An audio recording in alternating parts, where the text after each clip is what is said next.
एक बार फिर हम आप सभी के लिए एक नई वैकेंसी के बारे में जानकारी लेकर आए हैं। यह वैकेंसी बिहार बियाडा की तरफ से निकाली गई है। इस वैकेंसी से जुड़ी apply date, age limit, education qualification, pay scales, इन सभी के बारे में हम आपको पूरी जानकारी देंगे।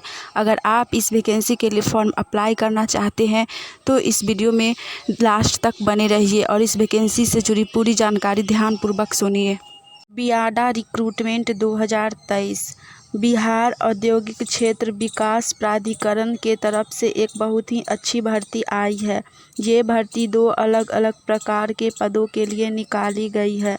इन पदों के लिए भर्ती को लेकर बियाडा के तरफ से ऑफिशियल नोटिस जारी कर जानकारी दी गई है। तो जो भी लोग फॉर्म अप्लाई करना चाहते हैं वो लोग फॉर्म अप्लाई करने से पहले एक बार इस वैकेंसी से जुड़ी ऑफिशियल साइट पर जाकर इसका ऑफिशियल नोटिफिकेशन ध्यान से ज़रूर पढ़ें, जिससे अप्लाई करते वक्त आपसे कोई भी मिस्टेक ना हो। तो चलिए जानते हैं इस वैकेंसी से जुड़ी अप्लाई डेट के बारे में।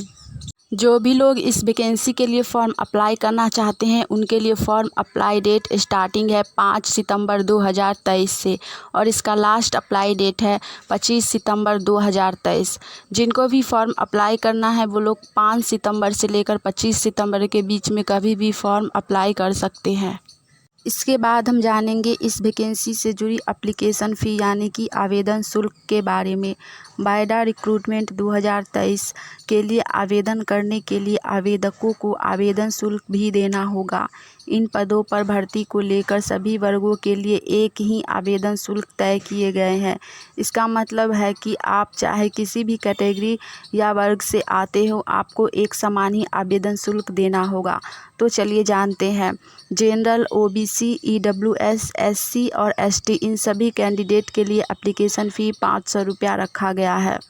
इस वैकेंसी में एससी और एसटी कैटेगरी के कैंडिडेट को आवेदन शुल्क में किसी भी प्रकार का कोई भी छूट नहीं दिया गया है।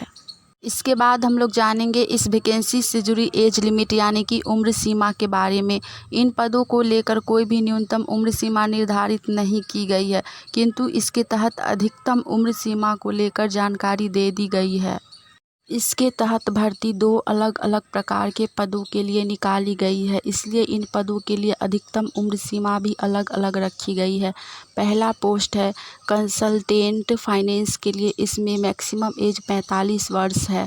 दूसरा है जूनियर कंसल्टेंट फाइनेंस के लिए, इसमें मैक्सिमम एज 40 वर्ष रखा गया है।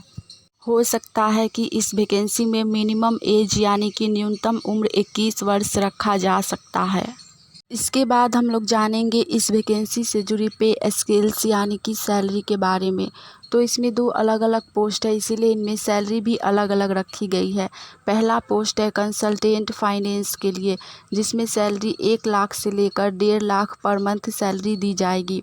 दूसरा पोस्ट है जूनियर कंसल्टेंट फाइनेंस के लिए, इसमें 75,000 से लेकर 1 लाख पर मंथ सैलरी दी जाएगी।